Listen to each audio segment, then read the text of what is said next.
Bonjour. Dans une première vidéo, j'ai raconté le début de la vie de cette jeune fille très controversée actuellement qui s'appelle Maria Valtorta et qui a produit, après sa maladie, à partir de l'âge d'environ 45 ans, qui a produit une vie de Jésus telle qu'elle le racontait, telle qu'elle disait le voir de ses yeux, suivant partout son parcours. C'est une œuvre immense, gigantesque, qui curieusement provoque la plus grande suspicion des autorités ecclésiastiques, mais de plus en plus attire les fidèles et produit des fruits très étranges puisque, loin de les éloigner de l'Église catholique, elle les rapproche de la pratique religieuse, elle les rapproche même d'une pratique religieuse tout à fait saine. Il faut donc qu'on est obligé de se demander, même si pour le moment son procès de béatification n'a pas du tout été ouvert, qui elle est, comment discerner. Et donc je voudrais d'abord dans un premier temps résumer ce que j'ai raconté sur sa vie. C'est donc une jeune fille qui est née en Italie du Nord, en 1897, elle a bénéficié à cette époque-là du grand renouveau qui avait marqué le 19e siècle européen dans le catholicisme et a vécu une enfance dans une très grande ferveur, malgré la présence d'une mère qui était très agnostique, très critique par rapport à la religion, qui était aussi très tyrannique à la maison, mais d'un père aimant, qui était sous-officier dans l'armée italienne. Ensuite, lorsqu'elle est arrivée à l'adolescence, après avoir quitté une école catholique où sa foi s'était développée profondément, eh bien, elle a connu ses premiers chagrins d'amour, et en particulier au début de 1914 avec un jeune homme qui malheureusement sa mère a refusé qu'elle puisse le fréquenter. D'ailleurs, il a été tué à la guerre quelque temps plus tard.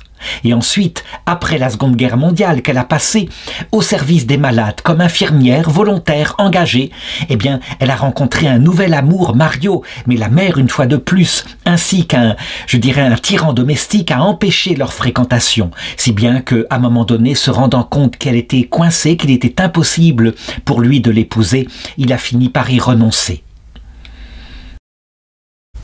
Durant cette phase entre ces deux ruptures, eh bien, elle est passée par une grave nuit de l'esprit, allant même jusqu'à rejeter la pratique religieuse, avant de la retrouver peu à peu, grâce justement à ce deuxième amoureux.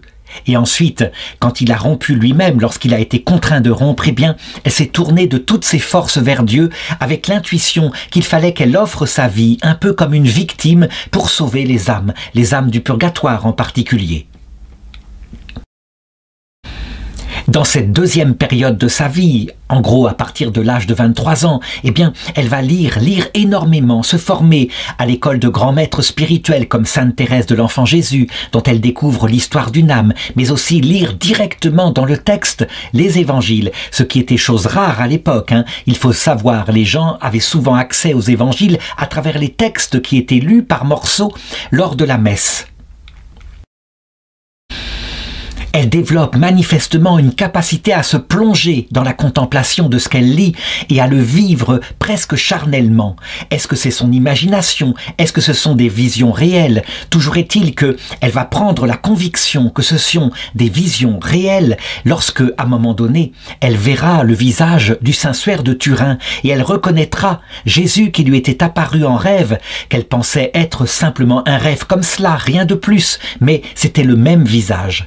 Et donc, à partir de là, elle se mettra à écouter davantage ses intuitions intérieures. Mais pour le moment, elle n'écrira rien jusqu'à ce qu'elle rencontre un prêtre, un servite de Marie, prieur du couvent de sa région, qui se mettra à croire et qui lui demandera, dans l'obéissance, d'écrire d'abord sa vie, sa biographie. Et donc, c'est ce que j'ai raconté dans la première vidéo.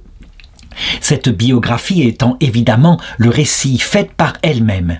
Et ensuite, eh bien, lui achetant des cahiers d'écolier, alors qu'elle est au lit, atteinte par une maladie profonde, une maladie étrange qui lui empêche de sortir du lit, qui ressemble parfois à des stigmates intérieurs, eh bien, elle se mettra à écrire sans cesse, écrire des milliers de pages, racontant tout ce qu'elle a vu. Les plus fervents tenants du fait que ces intuitions ne viennent pas d'elles-mêmes mais qu'elles sont inspirées par l'Esprit Saint iront même jusqu'à dire, puisqu'elle utilise ce terme, que ces choses lui sont dictées par Jésus et donc prendront quelquefois l'évangile tel qu'il m'a été révélé, c'est le titre de la traduction française de son œuvre, pour être véritablement plus que l'Évangile, plus précis même. Mais en réalité, lorsqu'on regarde les choses, eh bien, on voit bien que ce sont plutôt les souvenirs de ce qu'elle a vu, de ce qu'elle a rêvé, quelque chose comme ça, qu'elle met par écrit. Donc, on devrait parler plutôt d'une forme d'inspiration pour ceux qui croient que cela vient de Dieu. Une inspiration parce qu'il y a manifestement tout de même des choses qui dépassent les phénomènes naturels. Elle voit des choses, des détails très précis. Elle raconte par exemple comment elle assiste à la crucifixion de Jésus et elle raconte dans les moindres détails à quelle hauteur se situait la croix, pas plus d'1 mètre ou 1,50 m du sol, tandis qu'au pied de la croix, là sur cette colline où elle assiste à la mort de Jésus, elle voit le détail suivant, des petites violettes dont une seule parmi ces violettes a déjà éclos. Alors, est-ce que c'est une vision réelle? Est-ce qu'elle les voit de ses yeux? Est-ce qu'elle est propulsée à cette époque-là? Ou est-ce que c'est son imagination qui crée un peu le contexte? Eh bien, je dirais que pour les violettes, on ne peut pas dire, mais très simplement, au sens profond maintenant, on le sait, la violette c'est le symbole de l'humilité, c'est une petite fleur, toute discrète, une fleur qui est de la couleur du sacrifice et donc le sens symbolique est très fort. Cependant, on ne peut pas réduire tous les textes de Maria Valtorta comme cela à leur sens allégorique. Elle entre vraiment dans les détails, elle le dit à un moment donné. Ce sont justement les détails qui permettront aux historiens, aux exégètes de vérifier la validité de ce qu'elle a vu. Mais donc, reprenons le récit de sa vie, puisque c'est cela qui nous intéresse dans ces vidéos, puisque l'étude critique de ces textes, je le ferai par d'autres vidéos, et en particulier à partir d'un spécialiste de Maria Valtorta.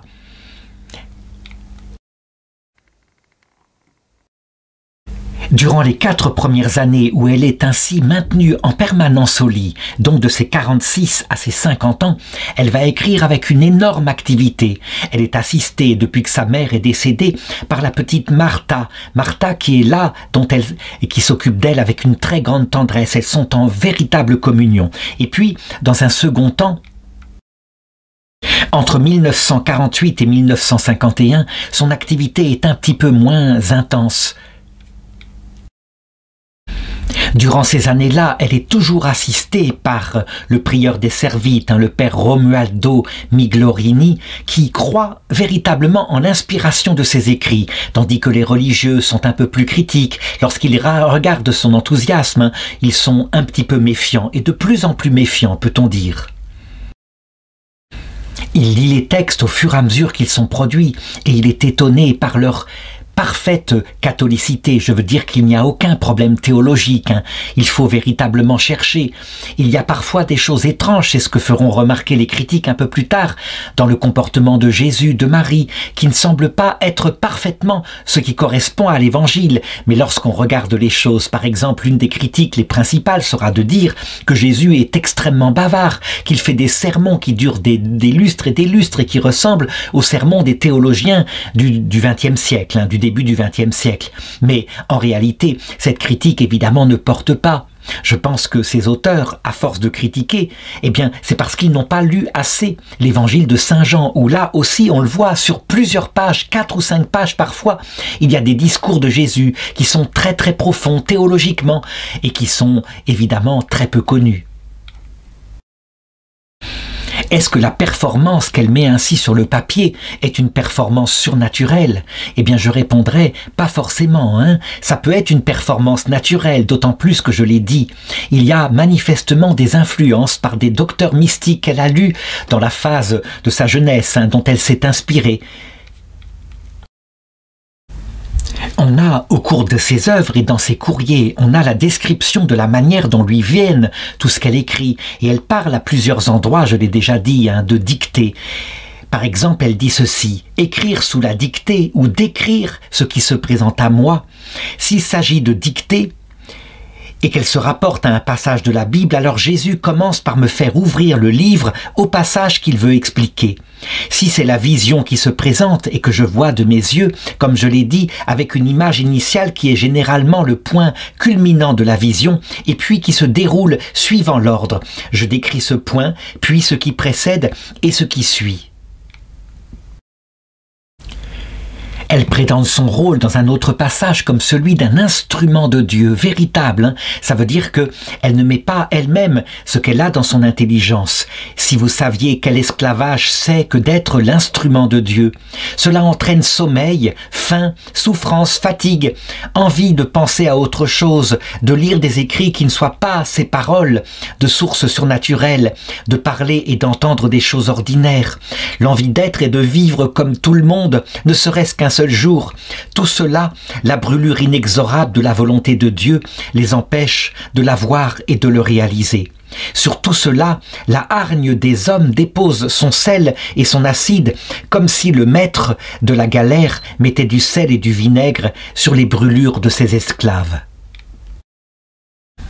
C'est ainsi d'ailleurs que Jésus lui-même décrit le travail et puis la manière dont, paisiblement, comme abandonnés, ont agi non seulement Maria Valtorta, mais aussi Marie d'Agreda, une autre mystique de ce genre, qui avait vécu quelques siècles auparavant, et Anne-Catherine Emmerich, qui avait vécu au XIXe siècle. Peu à peu, évidemment, les œuvres sortent de cette chambre, ne serait-ce que communiquées par son père spirituel, qui les fait lire à d'autres théologiens. Et là, je peux dire, comme pour d'ailleurs Marie d'Agreda, eh bien, les avis vont se diviser. Il faut le reconnaître, les avis sont peu étayés d'un point de vue de la critique théologique, mais ils seront surtout, je dirais, appuyés sur le goût qu'on a pour le style de son écriture ou au contraire, une sorte de rejet. Il faut le reconnaître, ceux qui adorent le style et qui rentrent dans l'évangile en la lisant, disent, eh bien ce sont des écrits sans rature, des milliers de pages manuscrites qui relatent dans un style vivant et passionnant les actes et enseignements de Jésus au cours de ses 3 années de vie publique et les scènes de son enfance. Mais on a sur les mêmes textes des critiques tout à fait différentes qui disent « Eh bien oui, c'est sans aucune rature, elle est là, et c'est un style bavard, redondant. On voit un Jésus qui sans arrêt, parle, alors que dans les évangiles, le style est précis, retenu, on va droit au fait, alors que là, on semble ne jamais pouvoir s'arrêter. » Il faut le reconnaître, la plupart des critiques qui seront formulées sont des critiques de ce genre, ça veut dire touchant à la sensibilité. Mais évidemment, lorsqu'on veut condamner ou au contraire accepter une œuvre de cette importance, il faut regarder le contenu théologique, est-ce qu'elle contient quelque hérésie ? Et on verra quelques critiques se lever, en particulier sur la question du rôle de la Vierge Marie. En effet, Maria Valtorta va développer au cours de ses écrits un rôle très précis, en particulier sur le rôle de Marie qu'elle a eu à la croix, non seulement comme étant témoin de la passion de Jésus, comme sachant ce qu'il était en train de vivre, lui, le Dieu fait homme, mais comme co-rédemptrice. Et là, on verra les choses se diviser entre les partisans de cette chose-là, qui est encore controversée, et les adversaires de cette chose-là. En réalité, quelle est la théologie de Maria Valtorta?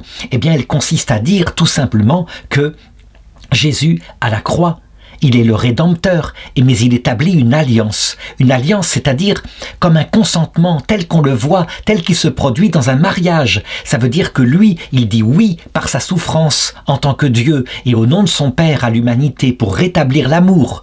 Et évidemment, s'il y a une alliance, alors il y a une personne qui doit représenter l'humanité. Nous n'étions pas là et qui sait exactement à quoi elle s'engage. En effet, les conditions d'un consentement de ce genre, c'est une pleine connaissance de ce qui est en jeu et une absence de faiblesse. Et ce rôle-là, manifestement, si on suit Maria Valtorta, eh bien, il est réalisé par la Vierge Marie, qui est la mère du coup de tous les vivants, qui nous représente à la croix. Et du coup, on le voit tout à fait logiquement. Évidemment, si c'est un mariage, une alliance nouvelle qui se fait dans l'échange de 2 consentements, alors oui, Marie est co-rédemptrice. Mais certains s'opposeront formellement à cela en disant « mais c'est une hérésie, que jamais la Vierge Marie n'a demandé à être co-rédemptrice ».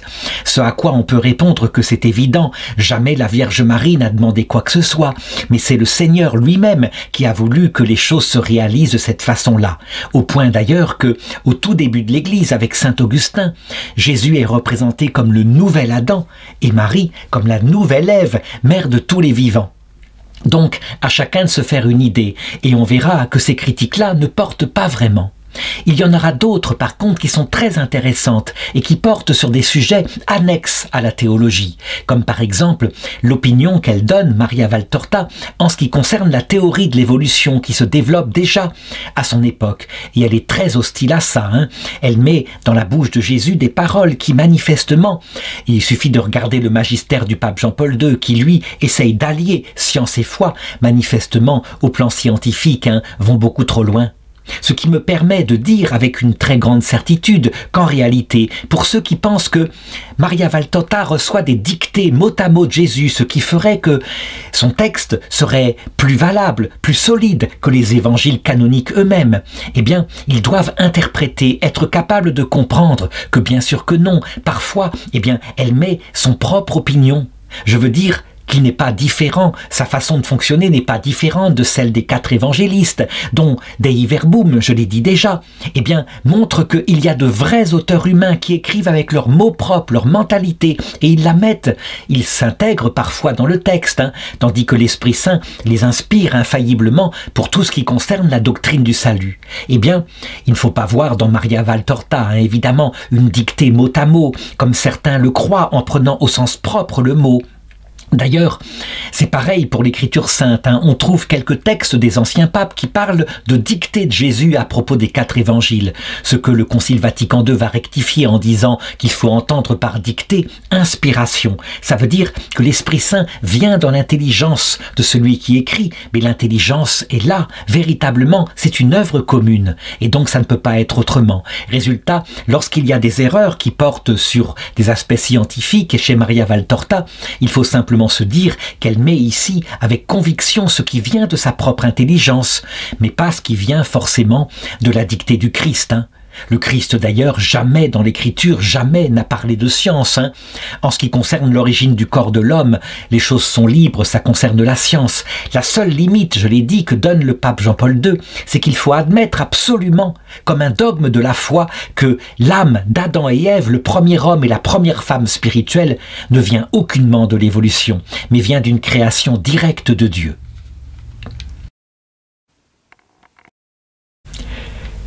Maria Valtorta décrit à un moment donné l'énorme quantité de maladies qu'elle développe dans son corps. Et je voudrais en donner la liste, pas exhaustive tellement c'est gigantesque, pour que chacun puisse se faire une idée davantage sur ce qu'elle est. Au printemps 1940, eh bien, elle fait la liste avec un certain humour de tout ce qui la maintient au lit. C'est à l'époque à peu près où sa mère est tombée malade avant qu'elle ne meure. Et elle décrit d'abord une lésion vertébrale qui a été provoquée par l'attentat qu'elle a subi 20 ans plus tôt, en 1920. Elle a une tumeur aux ovaires assimilable au cancer des ovaires, une myocardite à l'origine des douleurs thoraciques, de fièvre et parfois d'arrêt ou d'arythmie cardiaque. Une paralysie qui lui fait progressivement perdre les capacités motrices d'une partie de son corps et qui la cloue au lit, mais ses mains par contre restent parfaitement capables d'écrire. Ça, ce sont les pathologies chroniques qui la clouent au lit, et puis d'autres choses parfois apparaissent, comme par exemple une douleur nerveuse qui enflamme le nerf optique et qui est tellement fort que, à un moment donné, elle souffre si gravement qu'elle demande au médecin de la faire mourir. Donc elle passe évidemment par des souffrances physiques intenses. Il n'y a pas de plus grande souffrance que ça, un élancement, une douleur un peu comme la roulette d'un médecin sur les dents, mais dans la tête. Elle développe aussi une forme de méningite qui la bloque complètement et la rend raide comme une momie. À un moment donné, elle développe des infections urinaires qui remontent jusqu'aux reins et qui provoquent de grandes douleurs. On sait ce que c'est qu'une cystite. Donc je passe sur les autres détails, mais simplement, certains diront, manifestement, avec un tel tableau clinique, on dirait qu'elle se met en avant, que peut-être c'est un syndrome de conversion, comme le diraient les psychiatres. Ça veut dire, eh bien, une quantité de maladies qui servent uniquement à se faire entourer, à se faire aimer, je dirais à ce qu'on se soucie d'elle. Et donc pour voir si c'est un tel symptôme, si c'est une maladie psychique, comme le diront certains, il faut regarder comment elle va réagir à l'épreuve, parce que justement, l'épreuve va l'atteindre vers la fin de sa vie, l'une des épreuves les plus graves qu'on puisse imaginer, puisque, comme je vais le montrer, son œuvre va être condamnée par l'Église, par la congrégation du Saint-Office, et mise à l'index. En effet, à partir de 1948, je l'ai dit, il y a une très grande discussion et de grandes divisions chez les servites de Marie. Il y a le père, comme je l'ai dit, son père spirituel, le père Romualdo Migliorini, qui lui est dithyrambique, qui croit véritablement dans l'inspiration, qui croit qu'il a affaire à une vraie mystique, tandis que certains de ses frères sont beaucoup plus critiques, si bien que parce que leur conflit n'arrive pas à aboutir, ils décident de demander un entretien au pape Pie XII. Malheureusement, on n'a pas pu assister à cet entretien et on n'a eu qu'une seule recension par l'un des prêtres servites qui était là, le père Berti, qui d'ailleurs écrira après la mort du père Migliorini et qui dira « Le pape nous a dit « Publiez l'œuvre telle qu'elle est, il n'y a pas lieu de donner une opinion quant à son origine, qu'elle soit extraordinaire ou non, ceux qui liront en tireront les conséquences. » Ce qui semble vouloir dire que le pape ne se prononce pas, qu'il ne sait pas quoi dire, que manifestement, vu la grandeur de l'œuvre, eh bien, c'est en la publiant que certains pourront se faire une idée, peut-être en y discernant des hérésies ici et là. D'autres ont interprété cette parole qui le fait remarquer Joachim Boufflet, n'a été rapportée que par un témoin, comme étant plutôt une opinion favorable du pape Pie XII. En réalité, on ne peut pas conclure cela, bien sûr. Le pape Pie XII, il est impossible qu'il ait lu la totalité de l'œuvre de Maria Valtorta. La grande difficulté pour la publication d'un tel monument, c'est évidemment que pour obtenir un imprimatur, il faudrait des théologiens, une quantité de théologiens capables de tout lire, de tout décortiquer, ce qui est impossible. Finalement, en 1948, le père Berti obtient d'un évêque, l'évêque Barneschi, qui est titulaire de l'évêché de Tagaste, un imprimatur pour un petit livret de 32 pages qui s'appelle « Paroles de vie éternelle », où il y a des extraits de l'œuvre de Maria Valtorta. Et là, il a pu vérifier avec les théologiens de son évêché, il n'y avait rien qui était contre la foi. Les ennemis de Maria Valtorta contesteront cet imprimatur en disant « mais c'était un évêque à Tagaste, donc c'était ni le lieu où habitait Maria Valtorta, ni le lieu où habitait son éditeur, ce qui est demandé normalement pour qu'un imprimatur ait une valeur canonique. » Et donc, il disait que cet imprimatur n'avait pas de valeur. Disons que c'est un nihilobstat, ça veut dire que ce livret de 32 pages ne présentait aucune difficulté théologique. D'ailleurs, et c'est ce qui est le plus frappant, c'est lorsqu'on regarde la totalité de l'œuvre, et là maintenant elle a été publiée, on constate que les critiques théologiques qui vont apparaître sont du genre de celles que j'ai soulevées. Ça veut dire que, en réalité, elles sont souvent poussées par une extrême sévérité et de tels critères de discernement que, je dirais, je me suis amusé une fois en donnant à un théologien un texte de l'écriture que j'avais légèrement modifié dans sa traduction, mais sans le trahir, pour qu'il dise très exactement ce qu'il voulait dire. C'est un texte tiré de l'Épître aux Hébreux, un texte très surprenant où il est dit que Jésus a été rendu parfait parce qu'il a souffert. On trouvera ce texte-là en Hébreux chapitre 5 verset 9 et le théologien absolument précis et formel m'a dit que ce texte était parfaitement hérétique, que le Verbe de Dieu incarné était parfait et donc que manifestement il ne pouvait pas être rendu parfait davantage parce qu'il a souffert, il ne pouvait pas apprendre davantage l'obéissance parce qu'il avait souffert à la croix.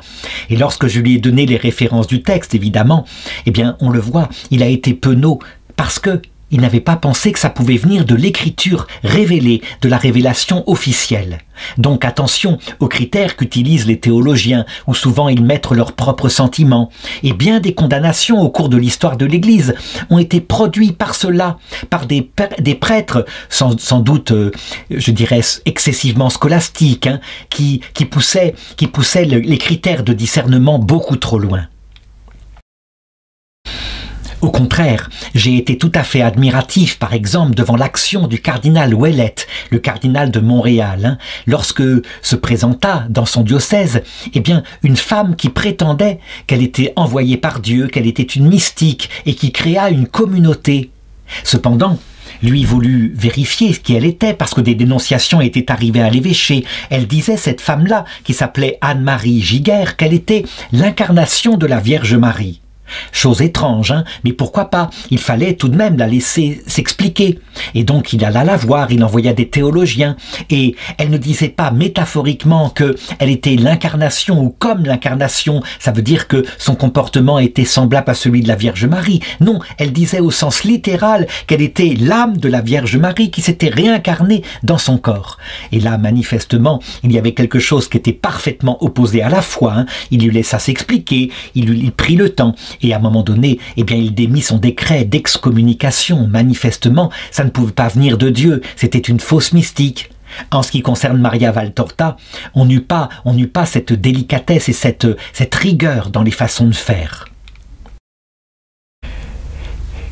Pendant que Maria Valtorta, elle, toujours clouée dans son lit, évidemment, vit, semble-t-il, de cette souffrance qui la frappe intérieurement et extérieurement, eh bien, ceux qui sont là, les théologiens, vont se bagarrer de plus en plus, et certains vont prendre des initiatives. Par exemple, en 1949, le Saint-Office interdit la publication de l'ouvrage, avec un imprimatur qui n'est pas accepté. Et pourtant, en 1956, donc 7 ans plus tard, alors que Maria Valtorta a atteint l'âge de 59 ans, mais sans qu'elle soit mise au courant, voilà que le texte est publié. Et certains diront, vous voyez, il y a acte de désobéissance, ce qui prouve que ça ne peut pas venir de Dieu, puisque le Saint-Office avait interdit la publication. En réalité, là encore, il faut bien regarder, ce n'est pas sur ordre de Maria Valtorta que ce texte a été publié, mais sur l'initiative de fidèles qui, eux, étaient extrêmement positifs par rapport au texte.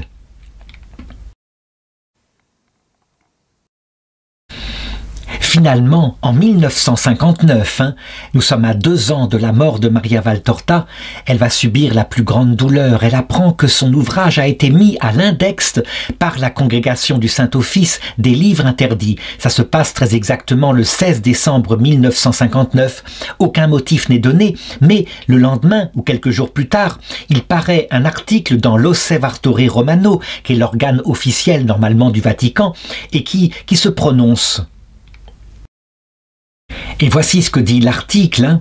Eh bien, le livre qui s'appelle « Une vie de Jésus », ou plutôt « Jésus tel qu'il m'a été révélé », eh bien, c'est une vie de Jésus mal romancée.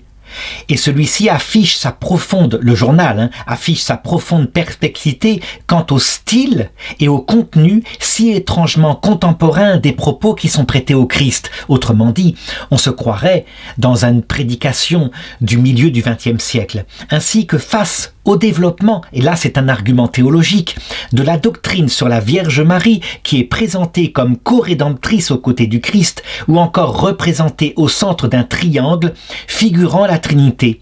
En outre, la confession d'une danseuse qui danse nue, c'est son métier, à la Vierge Marie, paraît choquante. Donc on le voit, lorsqu'on réfléchit, les arguments ici ne sont pas des arguments très étayés au point de vue théologique, bien sûr que non. On peut tout à fait imaginer qu'une femme de mauvaise vie, qu'une danseuse nue, pourquoi pas, ait pu à un moment donné se convertir et venir se confier à la Vierge Marie. Il n'y a rien de choquant là-dedans. En ce qui concerne la corédemption, j'en ai parlé tout à l'heure. Les théologiens mariastes, par exemple, un père marianiste dira « mais c'est une théologie absolument catholique, même si elle n'est pas pour le moment dans le dogme ».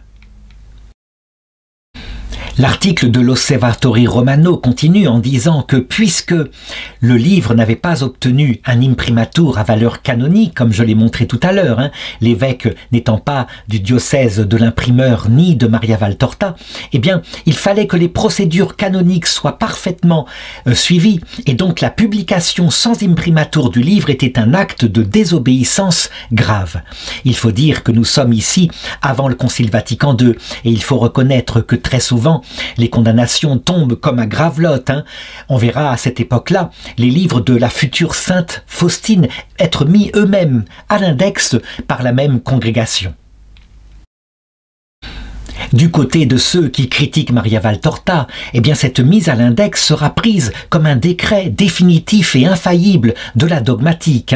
Chose évidemment bien imprudente. La mise à l'index d'un livre peut véritablement être un acte justement de prudence qui ne se prononce pas sur le fond, qui est provisoire. Qu'on se souvienne que pendant toute une période, l'Ancien Testament lui-même et le Nouveau Testament, dans la lecture directe par les fidèles, fut mise à l'index, c'est-à-dire interdite, tout simplement parce que l'Église disait « si les fidèles lisent directement l'Ancien Testament sans avoir la formation par la tradition théologique, donc par la prédication de prêtres formés, eh bien il est sûr qu'ils tomberont dans des erreurs. Ils considéreront par exemple, avec certains livres de l'Ancien Testament, qu'on peut pratiquer, pourquoi pas, un génocide. » Alors que, avec l'explication de l'Église, on comprendra mieux que, en réalité, ça parle de l'attitude à certaines époques préparatoires, lorsque le peuple, l'humanité était encore barbare, l'attitude de Dieu, la pastorale de Dieu sur des hommes, et l'Écriture sainte est un devenir. Donc, si l'Écriture a été mise à l'index de cette façon-là, c'est manifestement parce que c'est une prudence de l'Église et non pas une condamnation définitive. Je voudrais lire maintenant un autre extrait venant des critiques virulentes qui disent « Eh bien, dans cette sorte d'histoire romancée, écrit par Maria Valtorta, Jésus est bavard à l'excès et ressemble à un propagandiste, toujours prêt à se proclamer Messie et Fils de Dieu et à déclamer des leçons de théologie dans les mêmes termes dont se servirait aujourd'hui un professeur de théologie. Quelques pages sont plutôt scabreuses et font penser à des descriptions et à des scènes de romans modernes. Les spécialistes d'études bibliques y trouveront certainement pas mal d'erreurs historiques, géographiques et d'autres semblables. Mais à l'inverse, on trouve l'opinion exactement différente. Par exemple, je l'ai dit, le père Rochini, qui est le fondateur de l'université pontificale du Marianum à Rome, n'hésite pas à écrire que la mariologie qui se dégage des œuvres de Maria Valtorta surpasse tout ce qu'il a pu écrire lui-même, qu'il est stupéfait par la richesse théologique. Et puis, un exégète qui s'appelle Jean-François Lavert, qui a recensé 10 000 données de l'œuvre dans les domaines les plus variés, archéologie, géographie, botanique, zoologie, astronomie, sociologie, et dont 99,6% d'entre elles ont été validées à divers degrés. Et il resterait un pourcentage de 0,4% qui est dû à l'appréciation humaine de la narratrice, et il a publié récemment ses travaux. Bref, on le voit, les choses ne vont pas du tout s'arranger. Mais ce qui est intéressant par contre, dans cette première partie où je raconte la vie de Maria Valtorta, c'est de regarder sa réaction. Je l'ai dit, certains ont pensé qu'elle était dans un syndrome de conversion, ce qu'on appelait jadis l'hystérie, avec ses maladies, qu'elle s'inventait de cette façon-là, alors que les médecins ont toujours reconnu que les maladies étaient là. Et donc, lorsqu'il y a syndrome de conversion, l'arbre produit ses fruits. Je veux dire par là que lorsqu'il y a condamnation de cette façon-là et une humiliation, une grande souffrance, la personne fait tout pour essayer de se faire valoir, pour rectifier l'opinion que les autres ont d'elle. Au contraire, la réaction de Maria Valtorta va être simplement de vivre à l'intérieur de sa chambre, dans le silence et dans la prière, sans chercher du tout à se justifier. Elle ne publiera aucune justification, rien du tout. Elle se tait et elle vit. Elle écrit à cette période-là cette phrase qui semble résumer toute son attitude intérieure. « Bientôt, je vais avoir fini de souffrir, mais je continuerai à aimer. »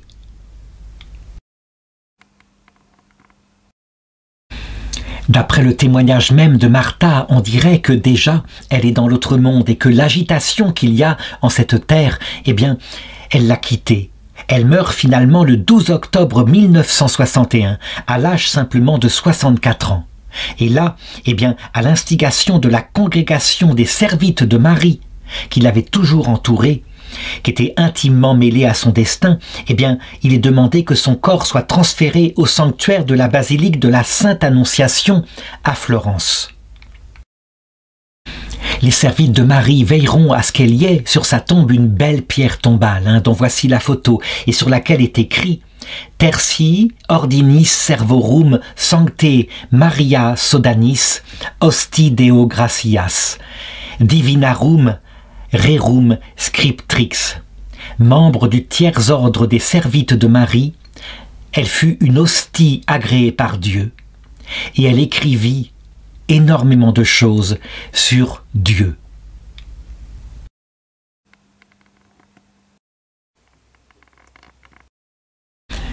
Certains, évidemment, les ennemis de Maria Valtorta, trouvaient que cette pierre tombale était dithyrambique et essayèrent même de la faire retirer. Ils y arrivèrent, pour d'autres personnes qui étaient réputées mystiques. Je pense par exemple à Clémence Ledoux, dont la pierre tombale qui disait qu'elle avait aimé la Vierge Marie, eh bien, fut un jour retirée sur ordre de l'évêque du lieu, de l'évêque de Meaux, ce qui était manifestement un sacrilège. Pour Maria Valtorta, on n'osa pas s'attaquer ainsi à sa tombe, sans doute parce que le peuple italien ne se serait pas laissé du tout faire.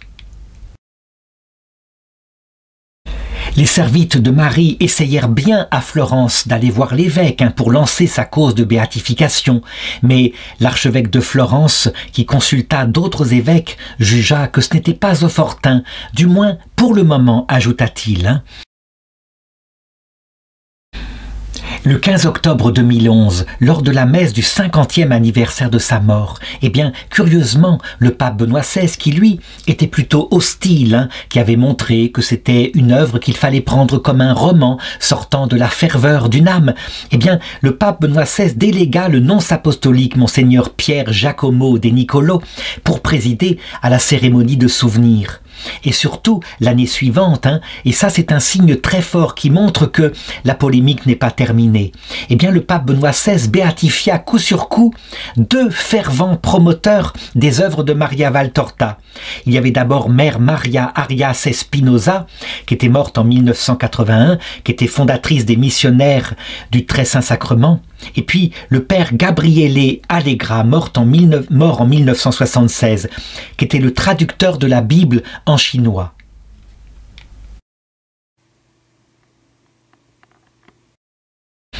Est-ce que cette béatification semble appuyer l'authenticité de l'œuvre de Maria Valtorta? Bien sûr que non, mais simplement il montre ceci, que des êtres très proches de Dieu, des êtres qui sont béatifiés par l'Église catholique, avaient lu l'œuvre de Maria Valtorta et manifestement n'y avaient trouvé que nourriture pour leur âme. On le voit encore une fois, il y a des arguments pour, il y a des arguments contre, dont par exemple l'avis du pape Benoît XVI, justement, à qui quelqu'un demanda si le texte de Maria Valtorta qui avait été mis à l'index, donc avant le Concile Vatican II, était toujours considéré comme interdite. Et voilà ce que répondit, alors qu'il était préfet de la Congrégation pour la doctrine de la foi, donc le cardinal Ratzinger. Certains ont considéré qu'après l'abrogation de l'index, vers 1962, il était permis d'éditer et de diffuser l'œuvre en question. Bien qu'aboli, l'index conserve toute sa valeur morale, mais ne peuvent être considérées comme opportunes la diffusion et la recommandation d'une œuvre dont la condamnation ne fut pas prononcée à la légère, mais après une réflexion approfondie et dans le but de neutraliser les dommages qu'une telle publication peut provoquer chez les fidèles les plus crédules.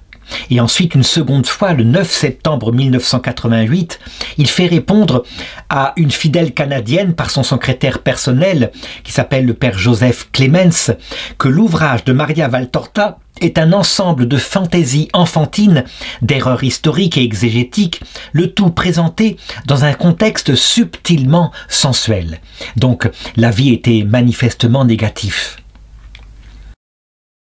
Je ne voudrais pas conclure sur cette note impressionnante, qui fera que certains, évidemment, jamais ne se pencheront sur les livres de Maria Valtorta. Pour ma part, je l'ai dit, ça ne correspond pas à mon style, je préfère lire l'Évangile. Mais il faut dire que des textes trop longs, je n'arrive pas à les lire, et je reconnais que c'est uniquement une question de sensibilité. Je suis obligé de reconnaître que le bien que fait la lecture de Maria Valtorta à certaines âmes est époustouflant. D'ailleurs, je ne suis pas le seul à reconnaître les choses. Par exemple, le père Michel Mallet, qui est un docteur en droit canonique, écrit à propos justement du procès en béatification qui pour le moment est bloqué, mais tout de même, une sorte de promoteur a été nommé par le Vatican. Il dit « Il faut être conscient que la vie de Maria Valtorta et sa spiritualité, notamment visible dans ses cahiers, est absolument époustouflante de patience, de pardon des ennemis, d'humilité, d'union à Dieu. Même s'il n'y avait pas eu son évangile, il y a amplement matière à une béatification. Prions pour que cela se fasse et se fasse rapidement, afin que les préjugés tombent et qu'un maximum d'âmes puissent bénéficier de telles grâces. Je ne peux que souscrire à cet avis, comme je l'ai montré, lorsque l'épreuve terrible a frappé Maria Valtorta, lorsque son œuvre qu'elle avait mis tant d'années à écrire fut mise à l'index de l'Église catholique, épreuve envoyée, probablement par Dieu lui-même, pour manifester la qualité de son âme. On vit à quel point elle était une âme d'obéissance et de sacrifice. Et ça, manifestement, c'est quelque chose que aucun être bourré de vanité n'aurait pu faire. On ne peut pas imiter une telle humilité.